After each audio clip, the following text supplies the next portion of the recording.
Hi hello welcome back to my channel. അപ്പൊ ഞാനും അനിയത്തിയും കൂടി ഇന്ന് എങ്ങോട്ടാ പോകുന്നതെന്ന് വെച്ചാൽ മാമാനിക്കുന്ന് മഹാദേവി ക്ഷേത്രം. അത്യാവശ്യം ഫേമസ് ആയിട്ടുള്ള കണ്ണൂരുള്ള ഒരു ക്ഷേത്രമാണ്. നമ്മുടെ മോഹൻലാലും സുരേഷ് ഗോപിയും ഒക്കെ വന്നിട്ടുണ്ട്. അപ്പൊ ഞാനും അനിയത്തിയും കൂടി ഇന്നൊരു ടെമ്പിൾ ഡേറ്റ് ആക്കാന്ന് വെച്ച് സെയിം ട്വിന്നിങ് ഒക്കെ ആയി സ്കേർട്ടും ടോപ്പും ഒക്കെ ഇട്ടിട്ട് അമ്പലത്തിൽ വന്നിരിക്കുകയാണ്. ഇവിടെ വന്നാൽ എപ്പോഴും ഭയങ്കര പീസ്ഫുൾ ആയിട്ടുള്ള എന്തോ ഒരു നല്ലൊരു സ്പിരിച്വൽ ഫീൽ ആട്ടോ. ഇവിടുന്ന് നേരെ ദർശനം കഴിഞ്ഞപ്പോൾ നെക്സ്റ്റ് പരിപാടി എന്താ വെച്ചാൽ ഫുഡ് കഴിക്കുക. ഇവിടുത്തെ അന്നപൂർണേശ്വരി ഹാളിൽ പോയിട്ട് നല്ല ലഞ്ച് കഴിക്കുക, അതായത് അന്നദാനം. ഇവിടുത്തെ എനിക്ക് ഏറ്റവും ഫേവറേറ്റ് പാട്ട് എന്ന് വെച്ചാൽ ഫസ്റ്റ് ഓഫ് ഓൾ പായസം കിട്ടും. പിന്നെ ഇവിടുത്തെ ഒരു സ്പെഷ്യൽ അച്ചാറുണ്ട്. സവോള ചെറുതായി അരിഞ്ഞ് വെറും ഒരു മുളക് വെള്ളത്തിൽ വിനാഗിരി ഒഴിച്ചിട്ട് ഒരു അച്ചാറാക്കി തരുന്ന ഒരു സംഭവമാണ്.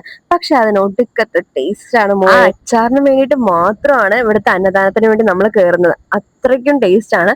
പിന്നെ അത് കഴിഞ്ഞ് കുറച്ച് കുട്ടി ഷോപ്പിംഗ് കഴിഞ്ഞ് അമ്പലക്കുളം കണ്ടപ്പോ നല്ല തെളിഞ്ഞ വെള്ളം. അപ്പൊ കേറി ഒന്ന് കാല് കഴുകി കുറച്ച് ഫോട്ടോസ് ഒക്കെ എടുത്തിട്ട് പോവാ. അതെങ്ങനെയാ? അപ്പൊ ശരി, ബൈ.